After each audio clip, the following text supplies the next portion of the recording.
Are you looking for a garage storage rack that you can raise out of the way when you're not using it, but you can also lower it to be able to use and load it up a lot easier without having to get up on a ladder and lift things up high? Well, in this video, I'm going to show you how to install this Fleximount lifting garage storage rack. Hey folks, Kevin here with Kev's Castle and RemodelUpgrade.com. This channel is dedicated to helping you turn your house into a home you truly love. I want to also mention that I have a locals community. I'll have a link to it in the description down below. That's where I'm posting extra content, things like basic upkeep of your home to make sure that it's operating at the most efficient level. Give this video a thumbs up. And if you like this video, I ask you to subscribe, because here at this channel, I will be putting new videos out like this on a regular basis, so you can see exactly how I am turning my home into my own private sanctuary. Now let's get started. If you don't know where the joists are, you can use a stud finder like this one. You go past where you believe the stud's going to be, and you see how it lights up right there. That shows me that where this tape is, between here and there is a stud. Shows you that there's a stud right here. I found it easiest to put the tape on the template on the ground and then put it up on the ceiling. And make sure the template is as flat as possible on the ceiling. You do not want to have any sagging.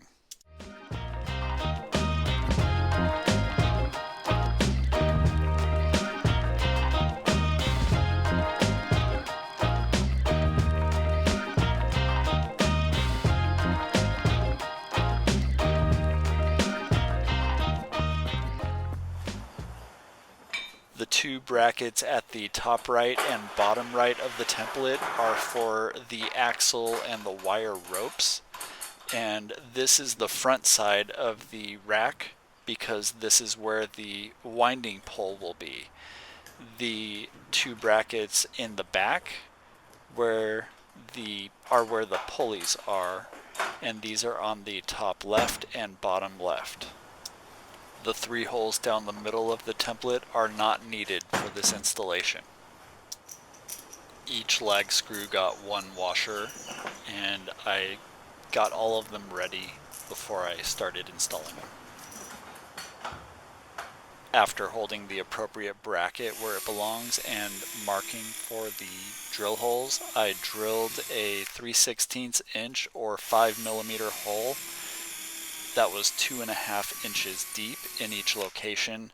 You want to make sure that you hit the stud when you do drill into the ceiling. If you do not hit any wood up there, then the template is in the wrong location and you want to move it and start over.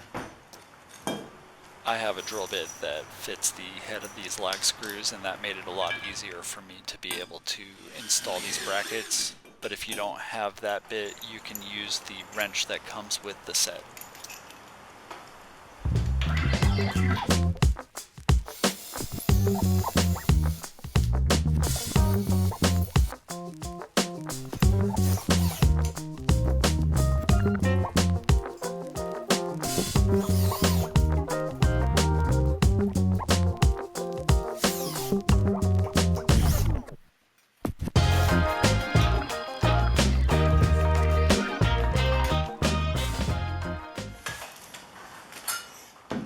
Now slide the two ends of the pole into the brackets that they fit into.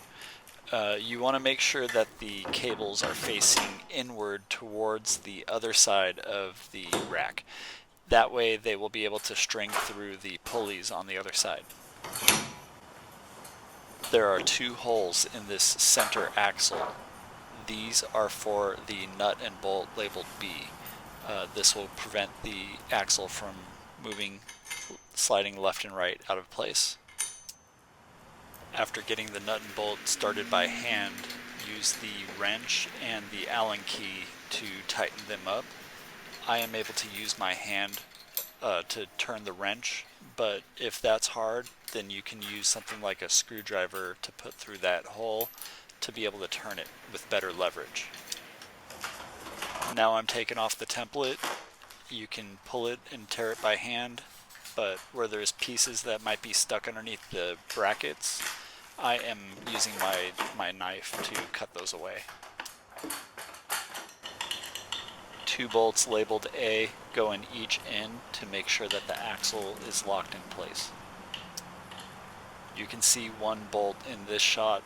The other one goes on the other side of the bracket, which is out of view right now.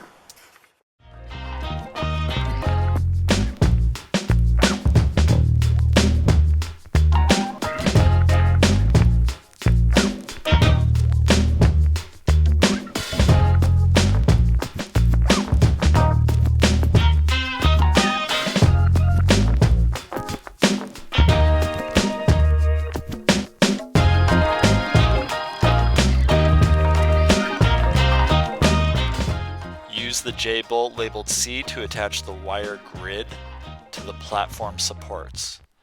Tighten the nuts labeled C to the J-bolts with the socket wrench that's provided. I found it easiest to place it upside down and work from the bottom because that's where the nuts are located, and then I flipped it over after I was done. If you're worried about scratching the surface of it, you may want to put something like a piece of cardboard or a carpet or something like that below it to make sure it doesn't get scratched. The cardboard box it came in would work perfectly for this. Next, pass the eye bolts on the end of each of the wire ropes through the holes at each end of the platform supports. Place one flat washer on each of these eye bolts and then 2 nuts labeled D on each of these eye bolts. The 2 nuts will lock in place after you tighten them both down. There's a safety lock on the gearbox that needs to be removed before you can attach the winding pole.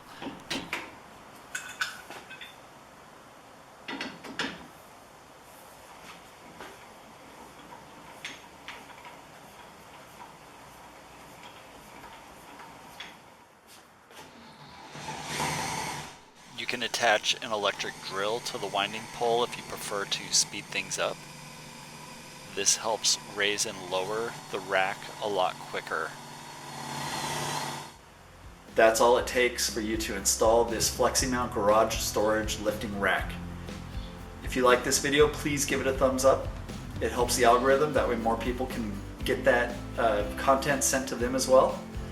And hit that subscribe button for more videos like this, because I am dedicated to helping you turn your house into a home you truly love.